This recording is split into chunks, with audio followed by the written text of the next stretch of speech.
Hello everyone, I welcome you all to the YouTube channel of Residential Paramount Mission School. This is CK Yadav and I am here with the very first chapter for class 10th in English, First Flight, and the title of this chapter is A Letter to God, and this story is written by G.L. Fuentes. G.L. Fuentes is the writer of this story.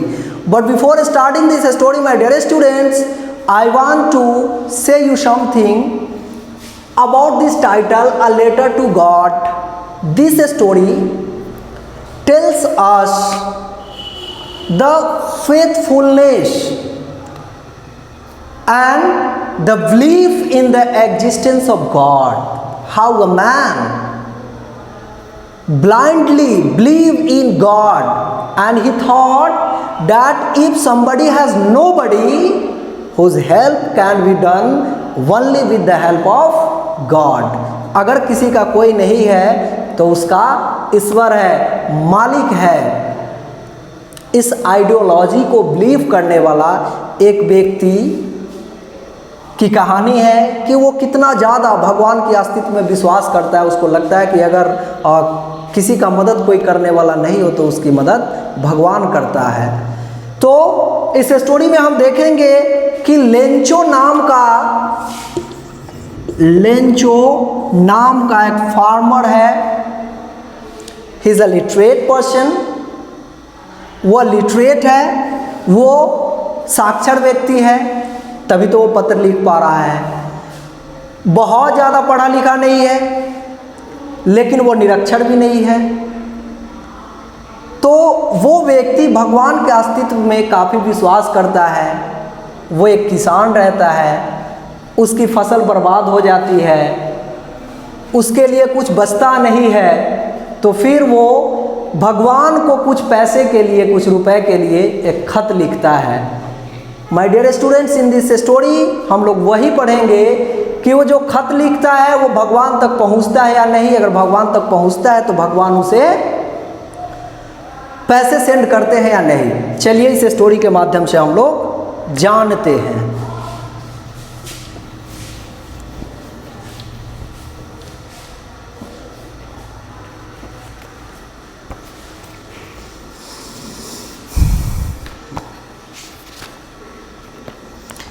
The house the only one in the entire valley. एक घर है जो पूरी घाटी में इकलौता घर है। Sat on the crest of a low hill. एक छोटी सी पहाड़ी के सबसे ऊंची वाली चोटी पे वो घर व्यवस्थित है। From this height one could see the river and the field of ripe corn dotted with the flowers that always promised a good harvest.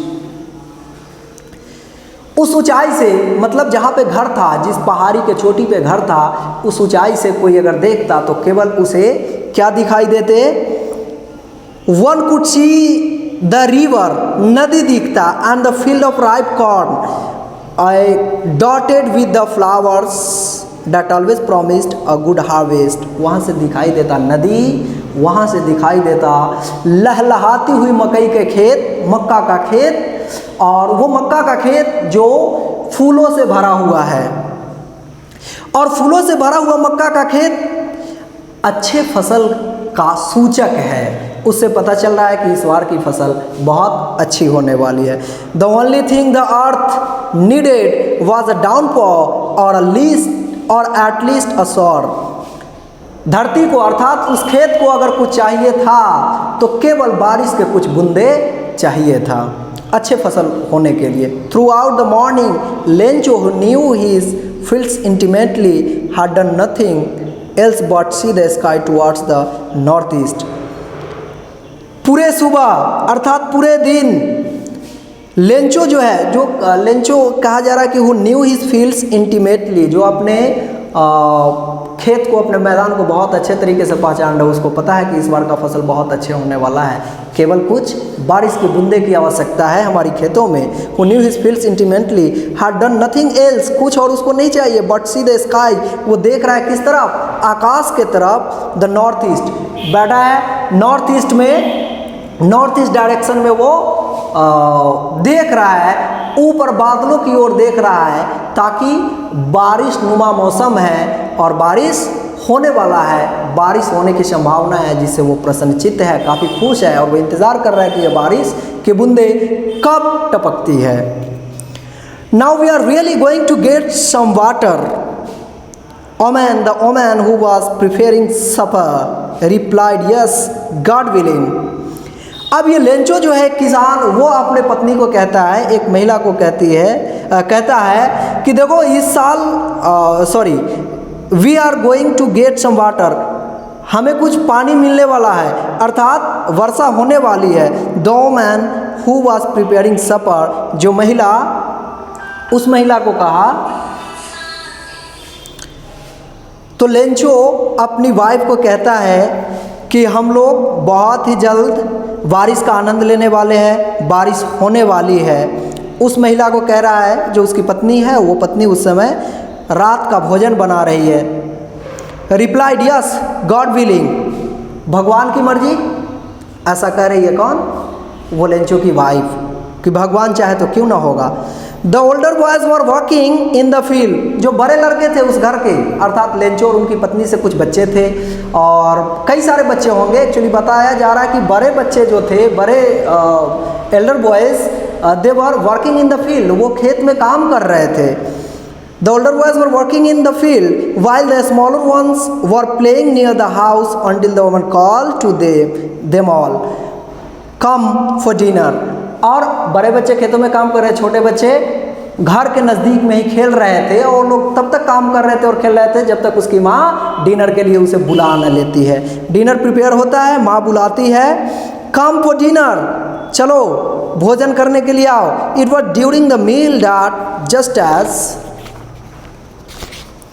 Lencho had predicted, big drops of rain began to fall.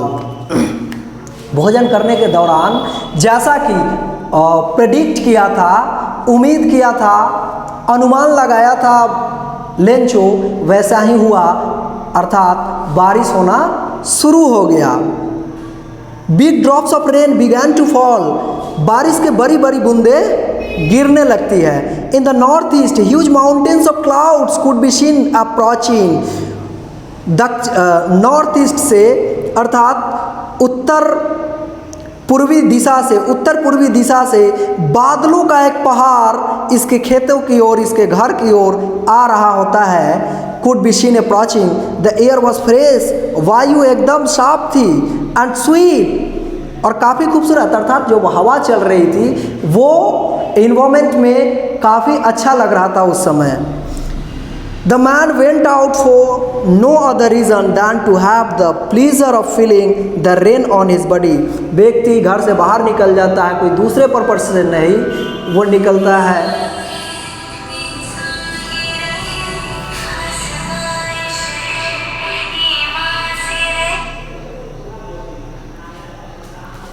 वो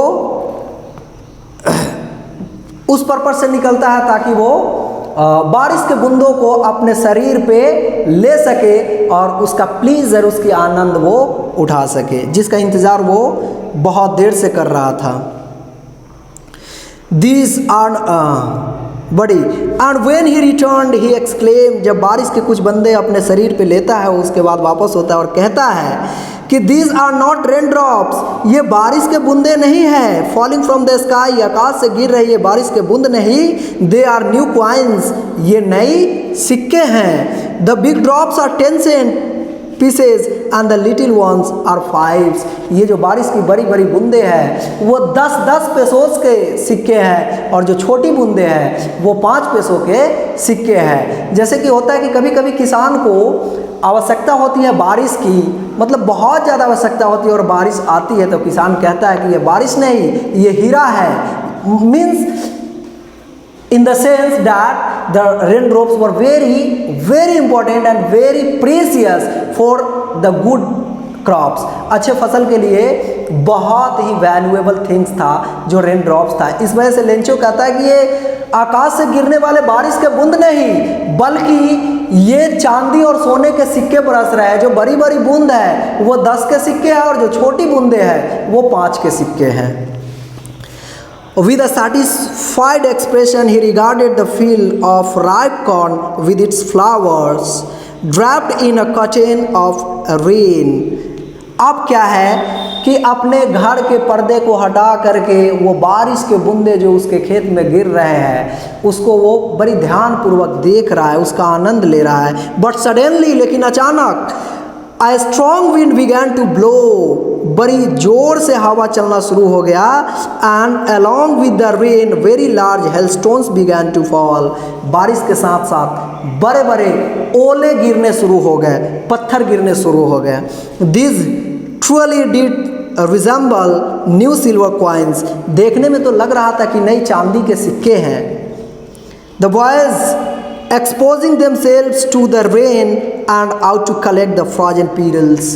जो बच्चे थे वो पत्थर को गिरते देख, hailstone को, ओले को गिरते देख वो दौड़ते उसको कलेक्ट करने के लिए। They consider to be the very valuable things that was falling from the sky. आकाश से गिरने वाले लग रहा था इन बच्चों को कि बहुत ही प्रीसियस वैल्यूएबल थिंग्स है जिसको मैं कलेक्ट कर सकता हूँ, वो कलेक्ट करने के लिए दौड़ते हैं। It's really getting bad now, अब तो और बदतर हो रहा था स्थिति। एक्सक्लेम द मैन, लेंचो कहता है कि ये जो पत्थर गिर रहे हैं, जो ओले पड़ रहे हैं, ये तो और बुरी स्थिति कर रहा है। I hope it passes quickly, मैं आशा करता हूँ कि ये जल्द से जल्द समाप्त हो जाए। It did not pass quickly, लेकिन ये जल्द समाप्त नहीं हुआ। फॉर एन आवर, घंटों तक the hell rained on the house, घर पे ओले गिरते रहे।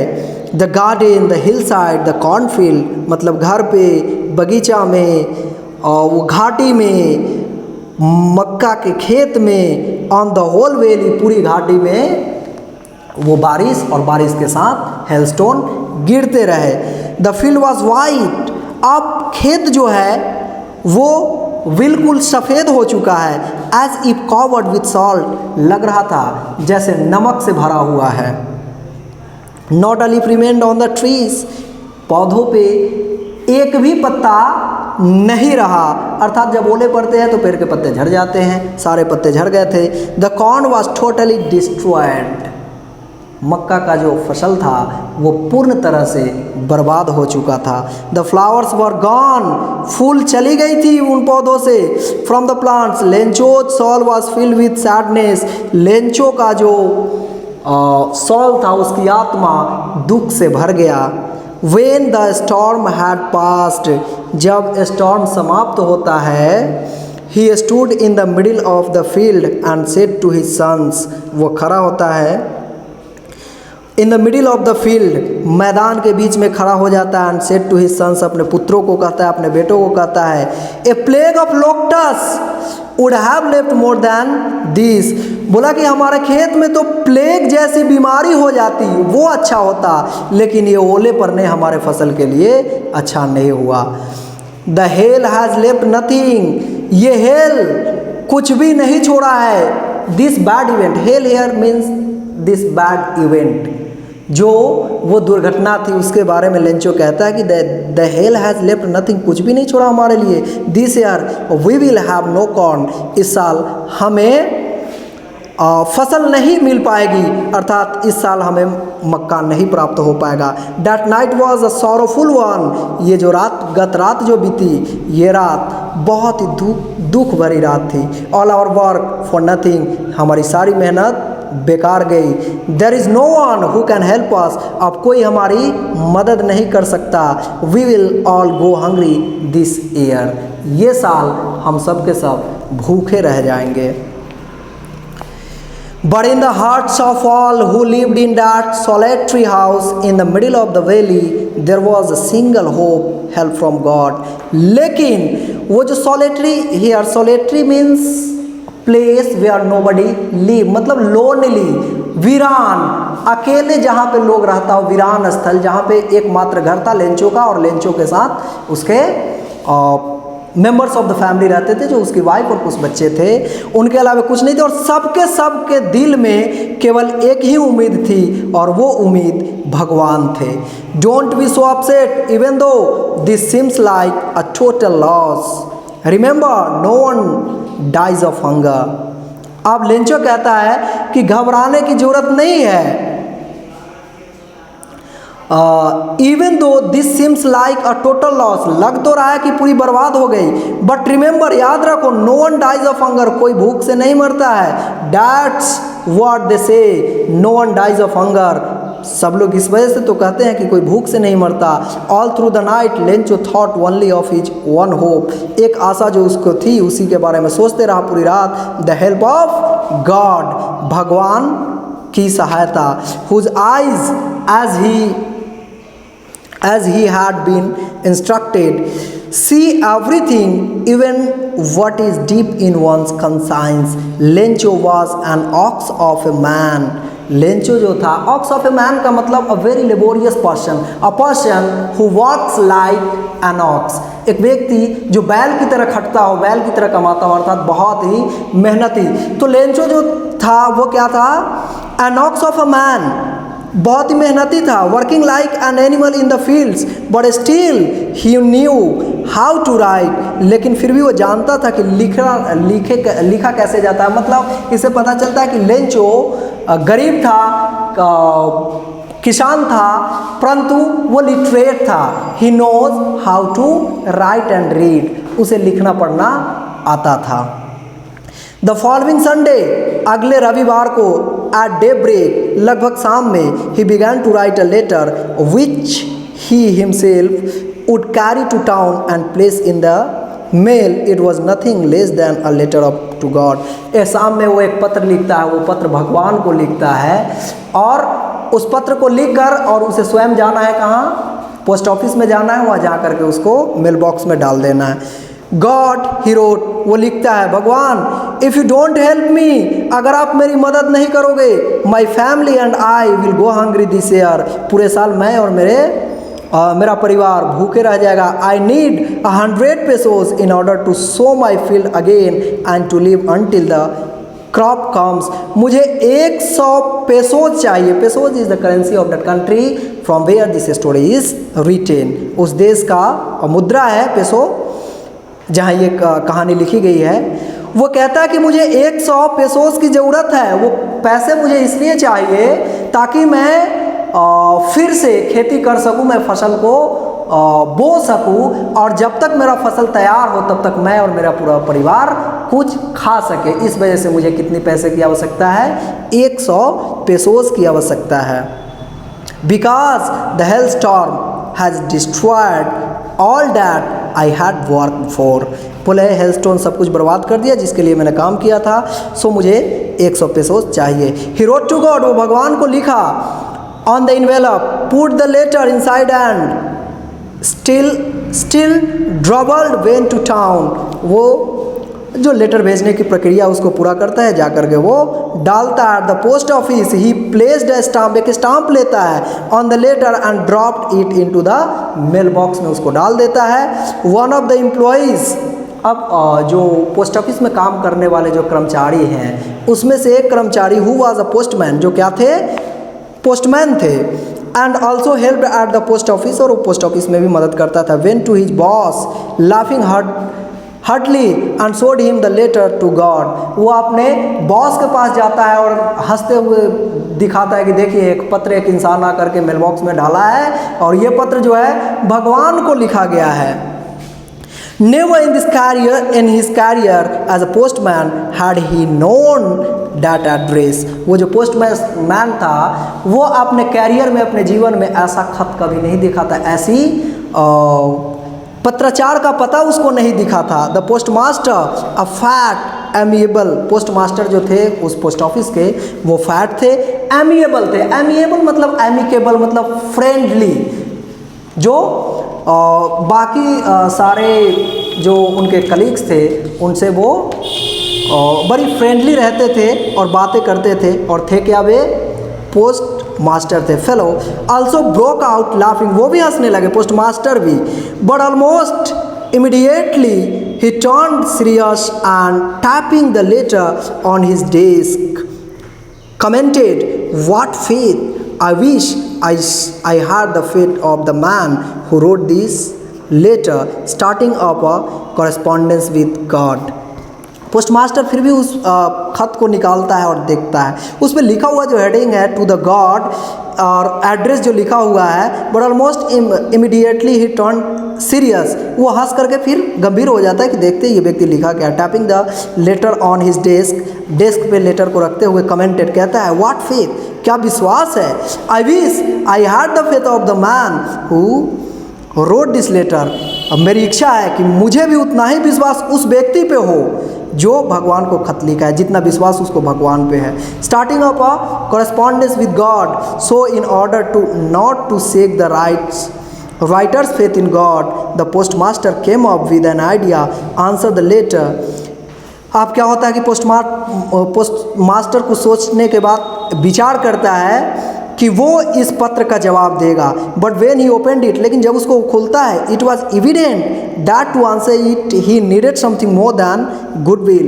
जब वो देखता है तो उसे और पता चलता है कि इस लेटर को रिप्लाई करना तो बहुत ही ज़रूरी है, बहुत ही अनिवार्य है। इंक पेपर उठाता है, but he stuck to his resolution. He asked for money from his employees. देखता है कि पैसे की डिमांड की गई है इस लेटर के माध्यम से, तो वो अपने वर्कर्स को, अपने एम्प्लॉयज़ को कहता है, he himself gave part of his salary, कि सब लोग क्या, और अब खुद को और बाकी सबको कहता है कि हम लोग अपने अपने सैलरी का कुछ हिस्सा इस खत में डाल करके उसके यहाँ भेजते हैं। And several friends of his were obliged to give something for an act of charity। दान के तौर पे सारे लोग, जितने वर्कर्स थे, कर्मचारी थे, सब ने कुछ ना कुछ पैसे अपने पार्ट ऑफ सैलरी में से देते हैं। It was impossible for him to gather together the 100 pesos. किसी के लिए काफ़ी मुश्किल था, असंभव था कि कोई एक व्यक्ति 100 पेसोज जमा नहीं कर सकता था। इस वजह से सबका सहारा लिया गया, सबका सपोर्ट मिला और सब ने कलेक्ट किया। So he was able to send the farmer only a little more than half, आधा से कुछ ज़्यादा, मतलब 100 पेसो की डिमांड की गई थी, इसका मतलब 50 से ज़्यादा उसको भेजा गया। He put the money in an envelope addressed to Lencho and with it a letter containing only a single word as a signature, God। अब उसको भेजने के क्रम में केवल एक सिग्नेचर करता है, और वो सिग्नेचर किस फॉर्म में होता है, GOD, गॉड। इतना करके वो भेज देता है। द फॉलोइंग संडे, अगले रविवार को, Lencho came a bit earlier than usual to ask if there was a letter for him. वो पोस्टमास्टर के पास पहुंचता है कि क्या मेरे लिए कोई खत आया है। It was the postman himself who handed the letter to him while the postmaster expressing the contentment of a man who has performed a good deed looked on from his office। अब उस व्यक्ति को जाकर के postman को बोलता है कि क्या मेरे नाम से कोई खत आया है, और जो पोस्टमास्टर है वो खिड़की से देख रहा है कि उससे इस तरह से प्रश्न किया जा रहा है। वो भी काफ़ी इच्छुक है कि देखते हैं क्या जवाब, क्या इसको मिलता है और इससे इसका रिएक्शन क्या होता है। Lencho showed not the slightest surprise on seeing the money, such was his confidence. जो खोलता है तो उसे पैसे मिलते हैं। किसे पैसे मिलते हैं, लेंचो को। तो लेंचो इससे सरप्राइज नहीं होता है, क्योंकि उसको पता है कि मैंने भगवान को खत लिखा है पैसे के लिए, भगवान ने भेजा है, बस मुझे ज़रूरत थी, मैंने लिखा, उन्होंने भेजा, इसमें सरप्राइज होने की ज़रूरत नहीं थी उसे, इस वजह से वो सरप्राइज होता भी नहीं है।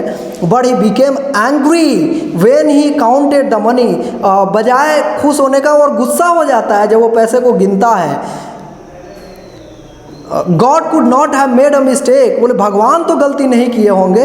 Nor could he have denied Lencho what he had requested, और नहीं लेंचो उनको जो खत लिखा है उसको डिनाई किए होंगे, भगवान उसे ज़रूर 100 पेसोज भेजे होंगे। Immediately Lencho went up to the window to ask for paper and ink. फिर जाता है काउंटर के पास जहाँ पे क्या मिलता है, window to ask for paper and ink, paper ink लेता है। On the public writing table जो होता है पोस्ट ऑफिस में, वहाँ पे जाता है। ये स्टार्टेड टू राइट, लिखना शुरू करता है। With much wrinkling of his brow caused by the effort he had to make to express his ideas. When he finished, he went to the window to buy a stamp which he liked and then suffix to। फिर से लिखता है वो खत, फिर से खत लिखने के बाद स्टाम्प लेता है, उसको अपने थूक से जो है उसको चाटता है अपने जीभ से और फिर इन्वेलप पे उसको चिपका देता है। The envelope with the ball of his first the envelope with the ball of his fist, ball of his fist मतलब उंगली से उसको दबा देता है। The moment the letter fell into the mail box the postmaster went to open it. Postmaster जाता है और तुरंत उसको ओपन करता है। इट सेड कहता है God of the money that I asked for only 70 pesos reached me, send me the rest since I need it very much। उसमें लिखा हुआ रहता है कि भगवान मैंने आपको 100 पेसोज के लिए खत लिखा था, केवल मुझे 70 पेसोज अर्थात 70 पेसोज मिले हैं, बाकी के पैसे जल्द से जल्द भेजने की कृपा करें। Since I need it very much, क्योंकि ये मुझे बहुत ज़रूरी है, पैसे की आवश्यकता है, इस वजह से आप बाकी के पैसे भी भेजिए। But don't send it to me through the mail because the post office employees are a bunch of crooks Lencho. कहता है कि लेकिन इस पैसे को इस पोस्ट ऑफिस के सहारे मत भेजना, क्योंकि यहाँ के लोग जो है वो गधे हैं। ऐसा उसको इसलिए लगता है कि जब वो ओपन करता है, पढ़ता है, बाकी लोग हंस रहे होते हैं, इस वजह से उसको लगता है कि मैं भगवान को खत लिख रहा हूँ और इसे मजाक लग रहा है, तो वो रिक्वेस्ट करता है भगवान को कि इस बार पैसे आप डायरेक्ट मेरे यहाँ भेजो, इस पोस्ट ऑफिस के सहारे मत भेजो। So my dear students, in this way we completed this story a letter to God, and this story tells us that how a man believed in the existence of God and he had very faithfulness in God. Now I will do question and answer in next video. So thank you.